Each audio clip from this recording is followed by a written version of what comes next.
Apakah persepuluhan itu masih relevan untuk saat ini? Diberikan orang-orang percaya sepersepuluh kepada gereja dari hasil pekerjaannya.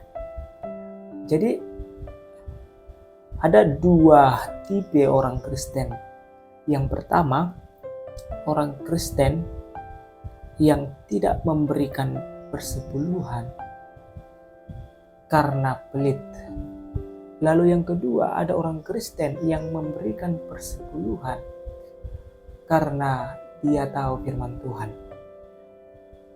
Jadi saya tidak tahu apakah kita di antara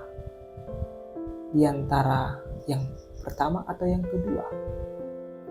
Namun kalau kita melihat, kita mereview kembali di dalam perjanjian lama, bahwa persepuluhan itu sudah dijalankan bahkan sejak zaman Abraham.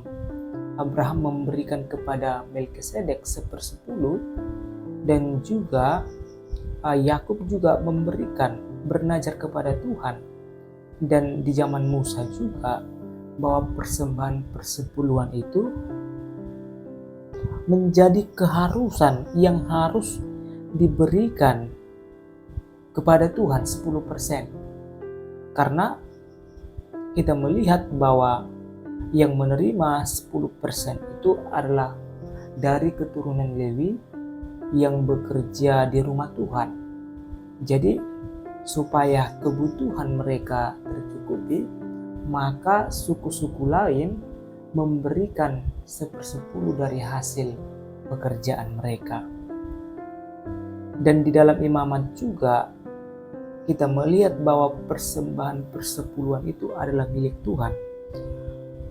Dan di dalam Maliaki juga, di dalam Maliaki sangat jelas mengatakan bahwa orang-orang harus memberikan persepuluhan mereka kepada Tuhan. Kalau kita melihat di dalam Maliaki 3 ayat yang ke-8, di situ Maliaki mengatakan bahwa orang yang tidak memberikan persepuluhan mereka dianggap sebagai penipu. Namun kalau di dalam terjemahan yang tepatnya di dalam Ibrani malahan mengatakan bahwa orang yang tidak memberikan persepuluhan mereka sama seperti seorang perampok, menipu dan menggelapkan uang. Jadi orang yang tidak memberikan persepuluhan dianggap merampok atau menggelapkan uang Tuhan. Jadi itu adalah milik Tuhan dan harus diberikan kepada Tuhan. Dan di dalam perjanjian baru juga, kalau kita melihat pada zaman Yesus hidup di dunia, hukum tentang persembahan persepuluhan tetap berlaku. Kalau di dalam Lukas 18 ayat 12 kita melihat ada dua orang, di mana yang satu adalah seorang pemungut cukai dan yang satu adalah seorang Farisi. Dan di situ sangat jelas dalam Lukas 18 ayat 12 bahwa mereka, orang-orang Farisi, masih memberikan 1/10 dari hasil pekerjaan mereka. Jadi memang ada banyak orang yang beranggapan dalam perjanjian baru bahwa persembahan persepuluhan sebetulnya tidak berlaku lagi. Jadi mereka juga menambahkan bahwa dalam perjanjian baru, bahwa seluruh milik kita adalah milik Tuhan.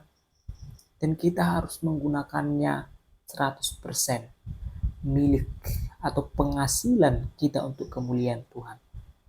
Jadi kalau memang di dalam kita mengikuti dalam perjanjian baru, maka seharusnya tidak lagi 10%, melainkan 100% yang harus kita berikan kepada Tuhan. Dan kita melihat sebenarnya tujuan persembahan persepuluhan itu, yang pertama itu ya untuk mencukupkan kebutuhan orang-orang Lewi. Dan juga persembahan persepuluhan itu memiliki tujuan untuk membiayai kehidupan suku Lewi. Kalau sekarang mungkin pelayan Tuhan atau hamba-hamba Tuhan, maka jelas bahwa persembahan ini harus diberikan ke rumah Tuhan.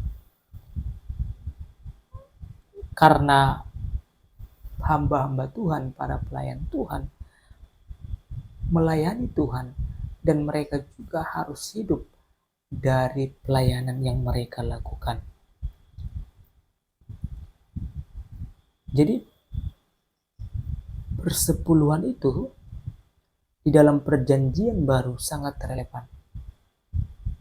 Yesus datang ke dunia ini, dia datang untuk menggenapi hukum Taurat. Yesus datang ke dunia ini untuk menggenapi nubuatan Allah. Namun yang kita lihat bahwa penggenapan nubuatan Yesus mendorong kita sebenarnya untuk memberikan lebih baik, artinya memberikan setiap persembahan persepuluhan kita itu dengan tulus dan ikhlas.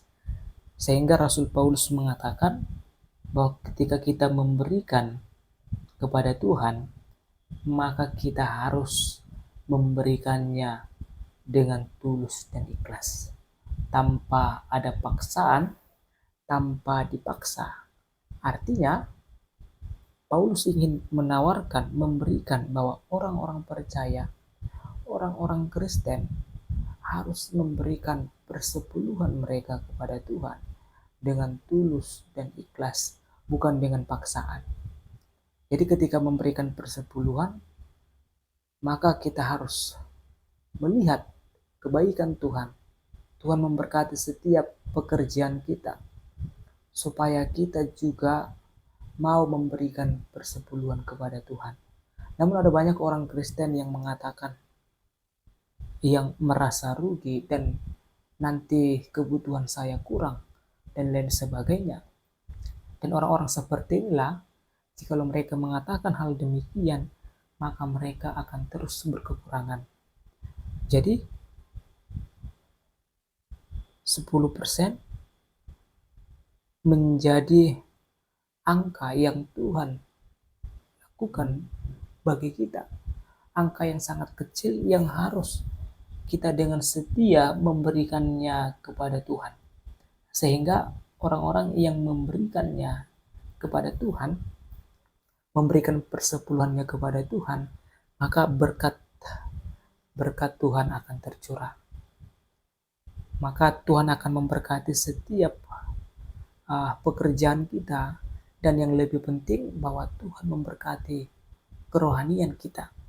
Sekalipun Tuhan tidak menjanjikan bahwa orang yang akan setia memberikan 1/10 dari penghasilannya akan menjadi kaya, melainkan orang yang dengan setia memberikan 1/10 dari penghasilannya akan menjadi orang yang selalu bersyukur kepada Tuhan dan melihat kembali kebaikan Tuhan.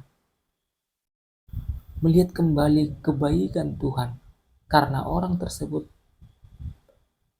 mengetahui bahwa dia memberikannya kepada Tuhan. Dan bagaimana motivasi kita pada waktu memberikan persembahan persepuluhan? Saya sudah mengatakan jangan memberi dengan paksa, tapi memberikanlah dengan sukarela, dan berikanlah karena Tuhan sudah mengatakan, dan kita juga harus membantu pekerjaan Tuhan, pelayanan Tuhan dimanapun kita berada. Dan jangan memberi dengan pamrih. Artinya ketika orang memberi dengan pamrih, mereka berpikir supaya ada balasan dari Tuhan. Sebenarnya Tuhan sudah membalas banyak bagi kita. Tuhan sudah membalas jauh lebih banyak dari apa yang kita minta. Dia sudah memberkati hidup kita, bahkan Dia sudah menyelamatkan kita dari dosa. Dan ketika kita memberikan persepuluhan kepada Tuhan, jangan seperti pedagang yang tawar-menawar kepada Tuhan. Namun kita harus memiliki jiwa, yaitu jiwa yang memberi, karena Tuhan sudah lebih dahulu membalaskannya kepada kita. Maka kita juga harus memberikan 1/10 untuk pekerjaan Tuhan. Jadi kita orang-orang percaya, orang-orang Kristen yang sudah dewasa di dalam mengikut Tuhan, maka kita harus memberikan 1/10 kepada Tuhan. Berikanlah dengan sukacita, bukan dengan paksaan, melainkan dengan kerelaan hati.